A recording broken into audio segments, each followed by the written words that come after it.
কি মানে প্রাপ্য একটা? আমি তো নিশ্চয়ই এতটা বোকা নই যে আমি নিজেকে কৃষ্ণ ভাববো। কৃষ্ণের জন্মদিনে গোকুল মেতে কিন্তু আমার মনে হচ্ছে এটা আমার অনেক পুরনো বয়সের জন্মদিন নয়, এটা আমার জীবনের প্রথম জন্মদিন। মনে হচ্ছে আজই জন্ম নিলাম। এবং আমার মায়ের নাম হচ্ছে কামারহাটি, এবং কামারহাটির কোলে আমি জন্ম নিলাম, আমার মায়ের কোলে জন্ম নিলাম।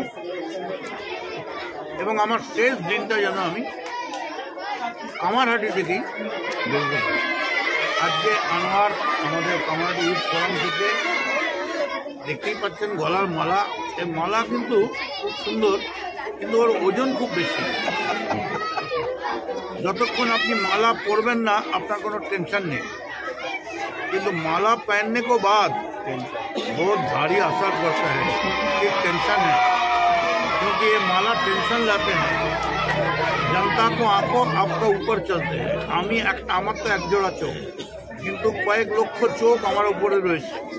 তো আমি কি করছি না করছি তাদের উপরে সেই দিকে নজর রয়েছে। আমাকে আল্লাহ ভগবান যেন এই ক্ষমতা নেয়, যতদিন বাঁচব মানুষের যেন সেবা করতে পারি।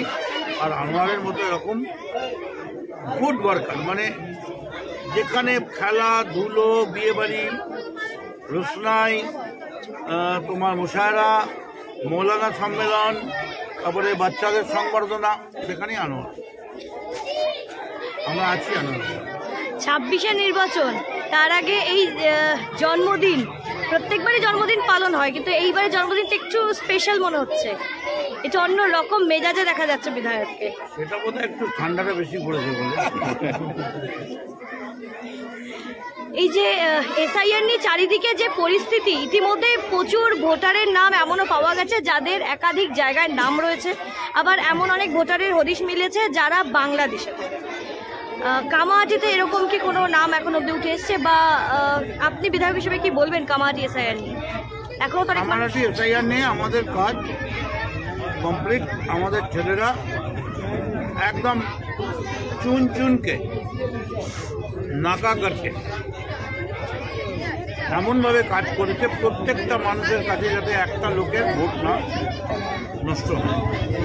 কিন্তু আমি খালি বলবো এই এসআইআর নিয়ে বিজেপি এমন সন্ত্রাস করেছে যাতে কতগুলো লোক মরে গেল।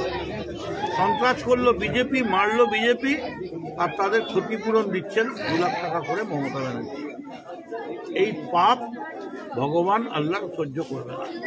বিজেপি জেনে রাখুন, আপনাদের এই যে খুনের রাজনীতি, হুমকির রাজনীতি, আর শোন এই তোরটা না পেলে এই এনআরসি কর, চল বাংলাদেশ, চল পাকিস্তান, এটা বিহার নয়, এটা বাংলাদেশ, পশ্চিমবঙ্গ। এটা বাংলাদেশ নয়, এটা পশ্চিমবঙ্গ। এবং এখানে নেত্রীর নাম মমতা বন্দ্যোপাধ্যায়। এখানে আনোয়ারের মতো ছেলেরা পাড়ায় পাড়ায় আছে। আমাদের ভয় কিছু নেই। আমরা এখানে না मैं हिंदू ना मैं मुसलमान, सबसे पहले मैं एक इंसान, सब एक साथ है। এসআইআর সঠিকভাবে রাজ্যে হলে বহু ভোটারের নাম বাদ পড়বে, তাতে তৃণমূল সরকার 26-এ হেরে যাবে, এমনটাই জগন্নাথ সরকার আজকে মন্তব্য করেছে। ভাগ্যিস বলেননি, জগন্নাথ দেব বলেছেন। আমি তো ভেবেছিলাম জগন্নাথ বলরাম সুভদ্রা বলেছেন। জগন্নাথ সরকার, ওকে নেই দরকার, কিছু এসে যায় না।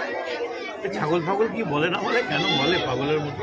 শেষ প্রশ্ন, এই বাংলায় যে শিল্প একের পর এক কলকারখানা বন্ধ হচ্ছে, এটা নিয়ে শুভেন্দু অধিকারী আজকে অভিযোগ করেছেন যে রাজ্যে কলকারখানা বন্ধের জন্য মুখ্যমন্ত্রী রতন টাটা যখন মারা গিয়েছেন তখন মুখ্যমন্ত্রী সেই শিল্পের সার্টিফিকেট নিয়ে চলে গেছেন, তার জন্য শিল্প সব আস্তে আস্তে বাই বাই করছে।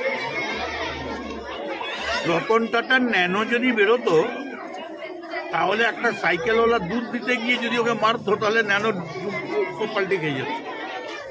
আজকে রতন টাটা চলে গিয়ে সিঙ্গুরের মাটি আন্দোলন, জমি আন্দোলন পৃথিবীর কাছে মডেল আন্দোলন হচ্ছে, এবং আজকে পশ্চিমবঙ্গ অন্য চেহারা নিয়েছে। আর টাটাই কি একমাত্র বিজনেসম্যান নাকি? এর বাইরেও অনেক বিজনেসম্যান আছে, আপনারা দেখতেও পাচ্ছেন বিজনেস সামিটগুলোয় বিজেপিতে, আরও দেখতে পাবেন। ওয়েট করুন, 26-এর পর পশ্চিমবঙ্গ ভারতবর্ষের 1 নম্বর রাজ্যে পরিণত হবে।